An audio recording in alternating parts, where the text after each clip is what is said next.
আল্লাহ পাক প্রথমে ছেলেদেরকে বললেন, শোনো, সূরা নূর 30 নম্বর আয়াত। আল্লাহ পাক ছেলেদেরকে বললেন, তোমরা তোমাদের চোখ নিচু রাখো, এটা আমাদের দায়িত্ব। প্রত্যেকটা ছেলের দায়িত্ব বেগানা মেয়েকে দেখলে চোখটা কি করবে? নিচু করবে। তাহলে আপনি সিডিউসড হবেন, এক কথায়। 2 নাম্বার, আল্লাহ পাক আমাদেরকে বললেন, তোমরা তোমাদের লজ্জাস্থানকে হেফাজত করো। কাদেরকে? আমাদেরকে, মানে ছেলেদেরকে। প্রথমে আল্লাহ পাক ছেলেদেরকে বললেন, চোখ নিচু করে রাখো, লজ্জাস্থানে হেফাজত করো। ঠিক আছে?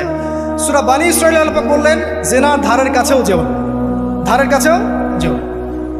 আল্লাহ পাক আরো বললেন, যদি কেউ জেনা করে ফেলে, সূরা নূরে, তাহলে তাকে 100টা বেত্রাঘাত করতে হবে। কয়টা? 100টা, এবং 1 বছরের জন্য তাকে বহিষ্কার করতে হবে। আল্লাহ পাক শাস্তিও দিলেন, শুধু তাত্ত্বিক বিধান দেন নাই, শাস্তিও দিয়েছেন। কারণ শুধু তাত্ত্বিক বিধান দিয়ে হবে? আমি যদি ওয়াজ করে বেড়াই, ভাই মদ খায়েন না, মদ খায়েন না, কোনো শাস্তি না অ্যাপ্লাই করি, তাহলে কি মদ ছাড়বে মানুষ? আমরা যদি বলি হত্যা করা মহাপাপ, মহাপাপ, দুর্নীতি করা